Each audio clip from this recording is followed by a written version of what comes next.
Hey guys, welcome back to Rossoneri TV. I'm Gio and I'm alongside Adamo to preview match number 8 of the 2015-2016 Serie A season. The match between Torino and Milan that will be played this Saturday in Torino, of course, at 8:45 p.m. Italian time.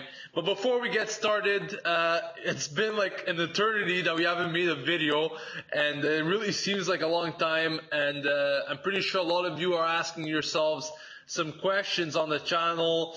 The channel is here to stay, of course. We've just been really busy with school and other stuff. It's midterm season, so lots of exams there. So once that is done, we'll get back to our usual ways here on Rossoneri TV. But without further ado, Adamo, let's get started and let's talk about this match. Of course, it's a very important and more precisely, a very crucial match for Milan. And that is because it seems like a long time ago now, but that result is still fresh in our minds. The 4-0 disappointment against Napoli just a few weeks ago at the San Siro. And really, this match is going to be against another tough side like Torino.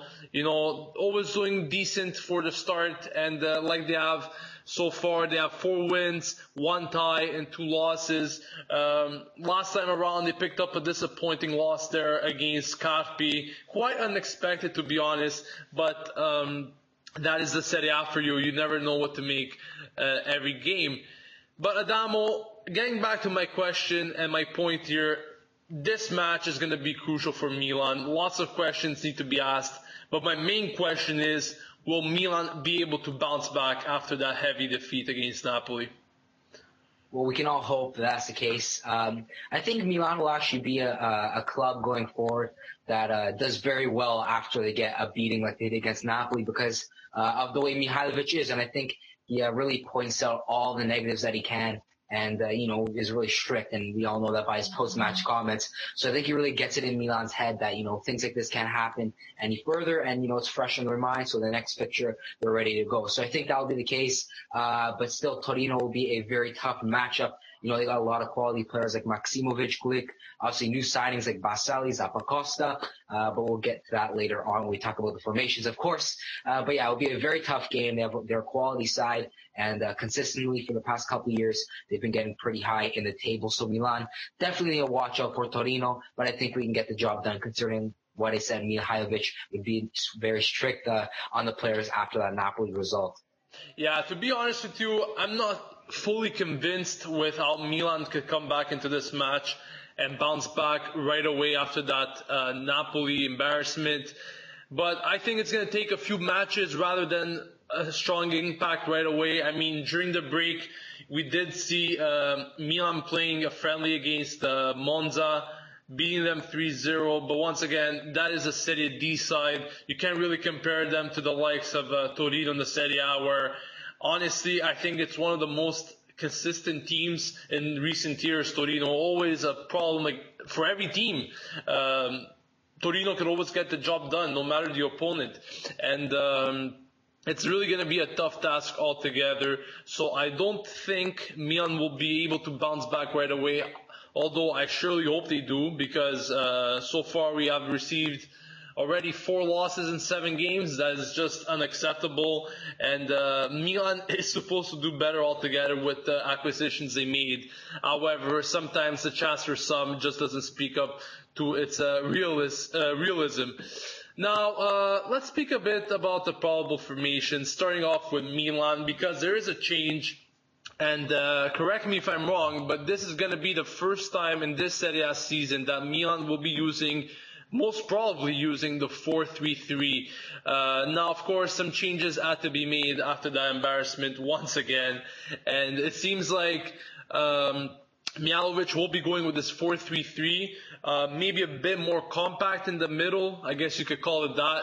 However, I would have liked to see how a 4-4-2 could have developed for this Milan team, even bringing more man in that midfield would have been something to see. But anyways, let's move on with this probable lineup, as Diego Lopez is expected to start in net. Abate on the right, Zapata and Romagnoli once again, supposed to be that partnership in the middle. Antonelli on the left. As for the midfield, Kuczka on the right, Montolivo once again preferred to De Jong in the middle, Bertolacci on the left. And up front, this is where the biggest surprise is, because Cerci will probably get a start against his former team, Torino, and he's expected to start on the right. Bacca or Luis Adriano will be starting in the middle. As a center forward there, as many reports are suggesting either one or the other. So we're not really sure who's going to start. I don't really see a reason for Luis Adriano to start over Bacca, besides the fact that Bacca might be tired from the international break. But other than that, I don't see a reason why Luis Adriano should be starting this game, as he's been very disappointing in the past few ones. And to end it off, Bonaventura is expected to start on the left. Now, this is a complete different story, Adamo, because usually we're used to that 4-3-1-2, where Bonaventura might play as that trequartista. Now he's going to be playing on the left of the forward there. So kind of a different situation all along, and this might be either a salvation for Milan going into this game, or once again a complete heartbreak. Which of the two do you think with this new formation? I don't know, it's hard to judge. I mean, the 4-3-3, it's kind of ironic going back to it. I know a lot of people in the comments are going to be saying that why did we sell El Shaarawy, but I guess you could say we can't predict the future. I'm sure Milan didn't have a plan to switch to the 4-3-3. It's just kind of something we had to go with because the 4-3-1-2 just wasn't working out. At least that's what Mihajlovic felt. And obviously the upper management, maybe Berlusconi, suggested that he would switch this formation. So I guess we're going to have to wait and see if that was the case. But I think Milan could manage, obviously, a formation that a lot of players are familiar with. Something that I'm still upset about is no real core center back beside Romagnoli, because the reason I find it so important is not only the way he performs, but being kind of a mentor to Romagnoli. There's nobody to tell him over his mistakes and what he should do and give him advice, because I'm sure Zapata would not be doing that because he's not even close to the level or potential of Romagnoli. So that kind of makes me upset. But I guess we're going to have to see how this formation goes. I would have preferred, like you said, a 4-4-2, kind of like the Azzurri with the wing backs or the wingers. It could go to a 4-2-4, a 4-2-2-2. There's a lot of variation. So either way, that would have been nice. Or even another suggestion, kind of like how Inter play with the 4-3-2-1 with the kind of left forward, right forward, interchanging with Jovetic, Icardi, and Perisic, as we all know. But with the 4-3-3, I guess we're going to have to make do, see how it goes. Maybe Bonaventura will have a good game, kind of salvage Milan some points. But we're going to have to hope for some great performances because it's going to be a shaky Milan against Torino. Yeah, definitely. I think everyone's going to have to perform, and that is a given, really. Especially in the back there. You made a very good point regarding Romagnoli. He needs some good partnership, guys. Let's be honest. When he came into this team, myself, like Adamo mentioned, this guy is not going to come in the team and save Milan's issues at the back. You're going to need someone to mentor him, one that's going to be a strong, one that's going to be able to form a strong partnership with him. And so far, guys, Zapata hasn't done the job. An encouraging sign is that Mexes will be back in the call-ups, and he's expected to be on the bench. And Mexes hasn't really been given a chance so far this season. He was snubbed by Mihajlovic a few times, and besides other problems. We'll see, maybe not in this match, but maybe in the future if Zapata continues to mess up, maybe Mexes will finally be given a chance. But we'll see what happens with that. He's always crazy with those crazy goals. So who knows? Maybe he's going to pull one of those again. But on to more serious things. As I said, it's going to be difficult match altogether with many players having to prove themselves. Once again, not too fun about the idea of Montolivo starting. He's been disappointing in every game. He's been playing mostly disappointing. He had some decent games, but decent is not going to do enough for you, that's for sure, especially when you're playing on a decent or below average side like Milan is doing right now.